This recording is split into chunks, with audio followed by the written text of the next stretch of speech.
নিজেই নিজেকে রুকিয়া করবেন, তাবিজ ঝুলাবেন না। তাবিজ ঝুলাতে বিশ্বনবী নিষেধ করেছেন। যে তাবিজ ঝুলায় আল্লাহ তাআলা ওই তাবিজের উপর তাকে ন্যস্ত করে দেয় আর বলে আমার রহমত তোর থেকে তুলে নিলাম, দেখি তোরে কে বাঁচায়। এজন্য আজ থেকে তাবিজ যা আছে ছিঁড়ে ফেলবেন। আল্লাহ সহি সমঝ দান করো। তো তাবিজ যারা পড়েন ছিঁড়ে ফেলবেন আজকে। রাজি আছেন তো? ছিঁড়ে কি করবেন? সূরা ফাতিহা পড়বেন, পড়ে ঝাড়ফুঁক চলবে আজকে থেকে। ঝাড়ফুঁক করা সুন্নাহ। আর তাবিজ দেয়া হচ্ছে বিদআহ, যেটা বিশ্বনবী শেখায় নাই, সাহাবারা শিখায় নাই, ওইটাতে আমরা যাব না।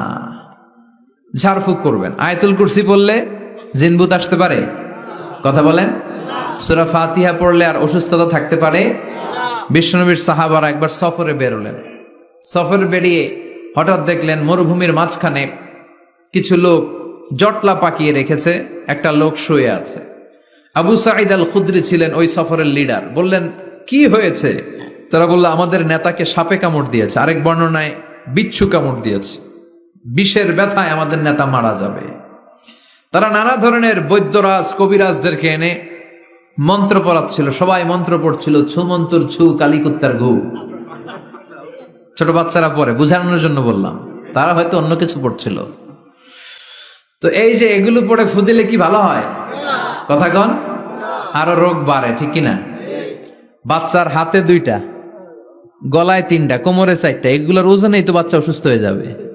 কথা বুঝতে পেরেছেন? আবার কোমরে লাগায়, এটারে কি বলে? কাইতন। কি কয়? তাগা। চাচাই বলতেছে তাগা। তাগা টাগা লাগাবেন না। সূরা ফাতিহা পড়ে আজকে থেকে ফু দিতে হবে। আমার মাইকের আওয়াজ নিশ্চয়ই শহরের অনেক দূর যাচ্ছে। মায়েরা বোনেরা শুনে রাখবেন, অসুস্থ আপনি সূরা ফাতিহা পড়ে ফু দেন। বিশ্বনবী রাতের বেলায় বিছানায় যাওয়ার আগে সকাল সন্ধ্যা 3 কুল পড়ে হাতে ফু দিতেন। এরকম 2 হাতটা একসাথে করে এখানে ফু দিয়ে মাথা থেকে শুরু করে মেসেজ করতেন পা পর্যন্ত, দেহের যতটুকু জায়গা যায়। সূরাতুল ইখলাস, সূরাতুল ফালাক, সূরাতুন নাস, এই 3টা সূরাকে একসাথে বলে কুল আস-সালাসা, মানে 3 কুল। কি বলে? এই 3 কুল পড়ে না, যায় লিটন দেওয়ানের কাছে। কই যায়? লিটন দেওয়ান কিছু করতে পারে? তারপর হাতের রেখাতে অনেকে ভাগ্য বলতে চায়, এটা ভুয়া কথা। এই হাতের রেখায় কোনো ভাগ্য থাকে না। আপনারা শুনলেই কিছু মানবেন না, আপনারা কোরআন হাদিস দিয়ে যাচাই করবেন, দলিল খুঁজবেন। কি খুঁজবেন? দলিল। 1.5 কাঠার একটা জায়গা কুমিল্লা শহরে কিনবে, এটার দলিলটা ঠিক আছে কিনা দেখার জন্য পাগল হয়ে যায়। নিজে বুঝে না, আরেকজনের কাছে যায় যে পাক্কা বুঝে, দেখেন দলিলটা ঠিক আছে কিনা। তো 1.5 কাঠা জায়গার দলিল ঠিক আছে কিনা পাগল হয়ে গেলেন। যেই জান্নাতের দাম গোটা দুনিয়াটারে 10,000 বার বিক্রি করলেও জান্নাতের একটা চেয়ারের দাম হবে না, ঠিক কিনা? তো ওই জান্নাত আপনি পাবেন যেই আমল করে, ওই আমলের দলিল লাগবে না? কথা বলেন।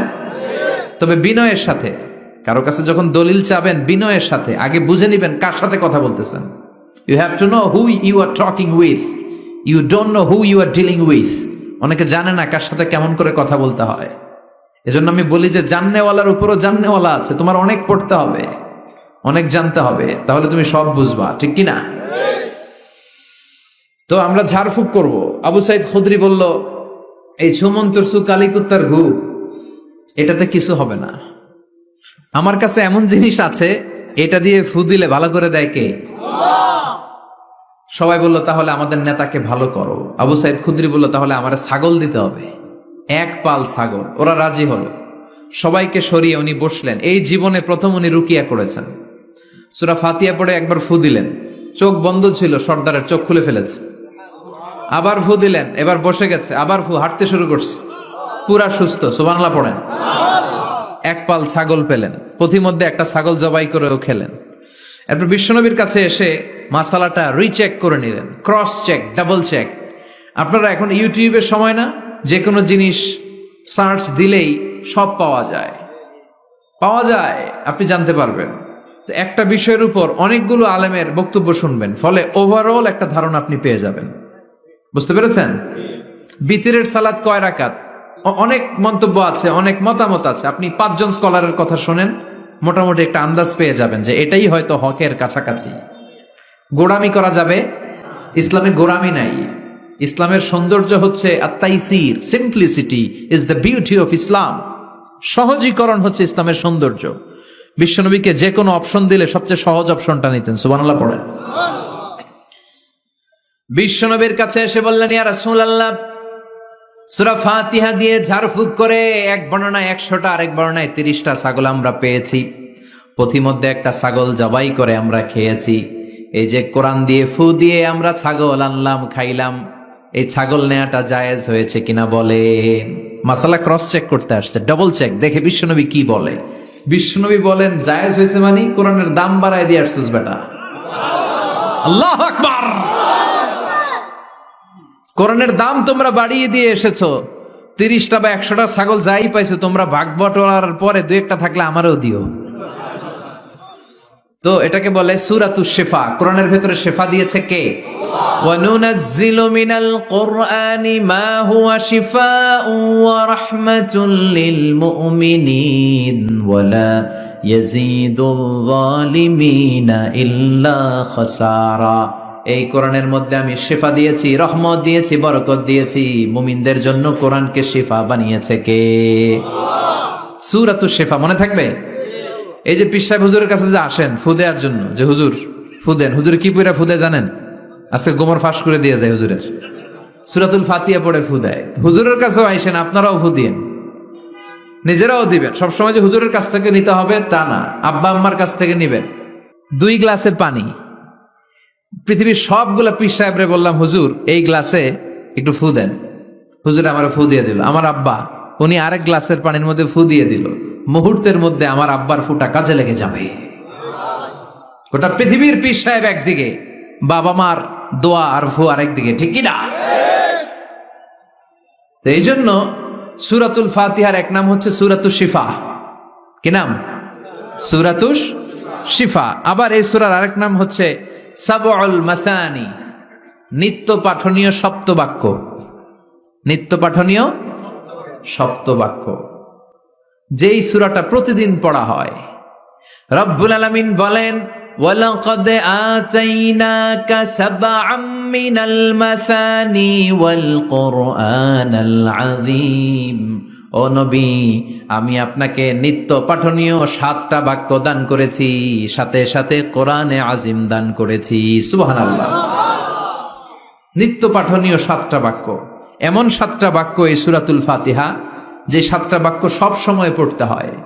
যারা প্রতিদিন নামাজ পড়ে, শুধু ফরজ নামাজ পড়ে, তার 17 বার পড়তে হয় এই সূরাটা।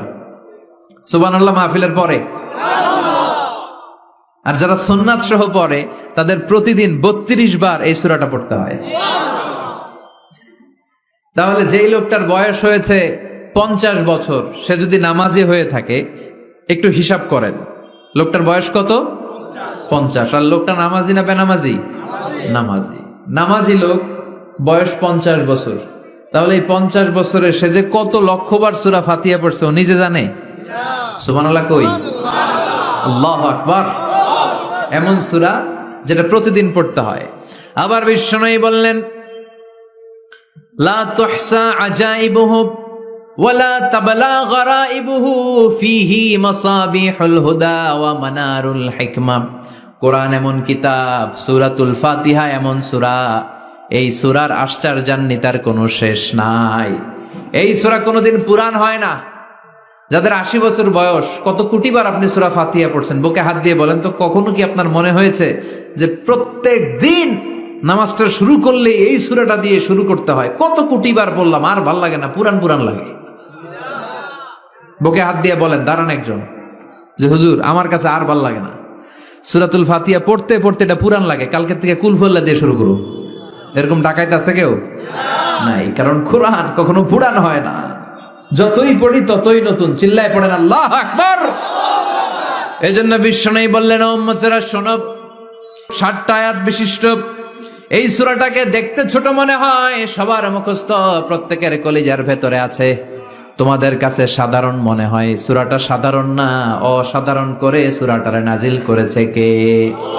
পড়েন সবাই, আউযু বিল্লাহি মিনাশ শাইতানির রাজিম, বিসমিল্লাহির রহমানির রহিম, আলহামদুলিল্লাহি রাব্বিল আলামিন, আর রহমানির রহিম মালিকি ইয়াউমিদ্দিন ইয়্যাকা না'বুদু ওয়া ইয়্যাকা নাস্তাঈন اهدنا الصراط المستقيم صراط الذين أنعمت عليهم غير المغضوب عليهم ولا الضالين